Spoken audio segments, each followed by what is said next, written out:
निरोप दिला जाणार आहे आणि अशाच सकाळपासून मुंबईमध्ये पावसाची संततधार आहे। मुंबई, ठाणे, रायगडसाठी आज येलो अलर्ट देण्यात आलाय, जिथे काही भागात मुसळधार पावसाचा अंदाज आहे। गिरगाव चौपाटी परिसरात चांगला पाऊस बरसतोय। राज्याची स्थिती पाहायची तर उत्तर महाराष्ट्रामध्ये आज जोरदार पावसाचा इशारा भारतीय हवामान खात्याने दिलाय। सोबतच मुंबईमध्ये देखील आज दिवसभर पाऊस बरसेल अशी शक्यता वर्तवली जाते। आढावा घेतलाय आमच्या प्रतिनिधींनी, पाहूया।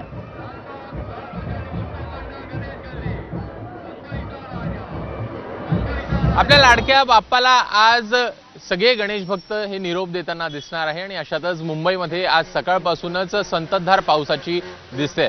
मी सध्याला आहे गिरगाव चौपाटी परिसरामध्ये आणि गिरगाव चौपाटी परिसरामध्ये देखील सकाळपासूनच पावसाचा जोर जो आहे तो आपल्याला अधूनमधून जास्त अधिक प्रमाणात दिसतो आहे। एकूणच मुंबईमध्ये जर का आज पाहायचं तर दिवसभर पावसाची शक्यता ही हवामान खात्याकडून वर्तवण्यात आलेली आहे। सोबतच एकूणच रायगड असेल किंवा ठाणे असेल या दोन्ही जिल्ह्यांमध्ये देखील आज चांगल्या प्रकारे पाऊस आपल्याला होताना पाहायला मिळेल। प्रामुख्याने मुंबई, ठाणे, रायगड, पालघर या चारही जिल्ह्यांमध्ये आज येलो अलर्ट जारी करण्यात आला आहे। सोबतच राज्याची जर का स्थिती पाहायची तर राज्यामध्ये देखील आज उत्तर महाराष्ट्रामध्ये चांगला पाऊस जो आहे तो दिसू शकतो। प्रामुख्याने धुळे आणि नंदुरबार इथं अतिमुसळधार पावसाचा इशारा देण्यात आला आहे, जिथं ऑरेंज अलर्ट जारी केला गेलेला आहे। एकूण मुंबईमध्ये आज पावसाचा जोर हा अधिक आहे, सोबतच वाऱ्याचा वेग देखील अधिक प्रमाणात दिसतोय।